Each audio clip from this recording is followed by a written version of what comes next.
My dad accidentally sent me a voice text meant for someone else, and it kind of confirmed everything I've suspected my whole life.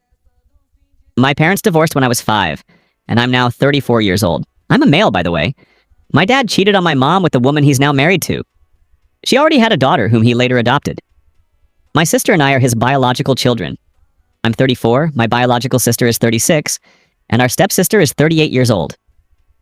Growing up, the favoritism was obvious. My stepmom and stepsister openly mocked my mom, and we were treated differently in ways that were hard to articulate as kids but impossible to ignore.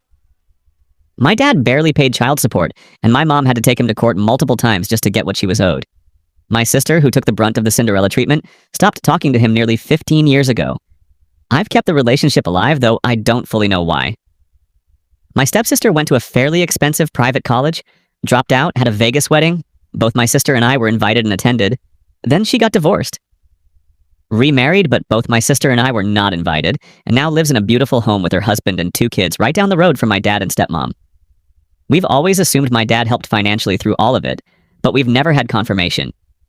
Meanwhile, my sister and I paid for our own colleges, cars, and homes, with the help from our mom when she could. 2 years ago, my dad, probably drunk, texted me asking how he could be a better father. A little late for pal, I thought. The message caught me completely off guard because he's never acknowledged being anything less than amazing. I told him I was jealous of the relationship he has with our stepsister, and the conversation basically fizzled out with zero follow-up. Recently, my fiancé and I closed on our first home and are in the middle of planning our wedding.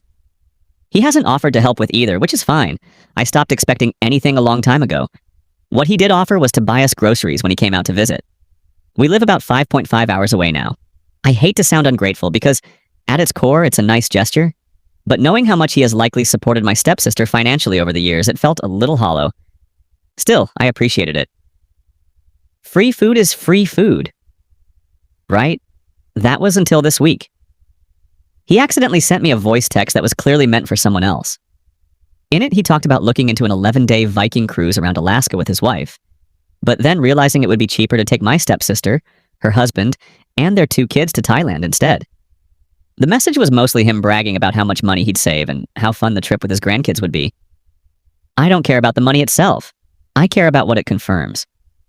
He's had resources this entire time and has quietly directed them toward the family he chose, while my sister and I handled every major life milestone on our own. If he helped pay for my stepsister's education, weddings, home, and family vacations, while offering us a grocery run during our engagement and first home purchase, I honestly don't think I have anything left to say to him. My sister gave up on him 15 years ago and has always told me she's amazed I kept trying to hold on to the relationship. I think I finally understand where she was coming from. At this point, I don't even want an apology from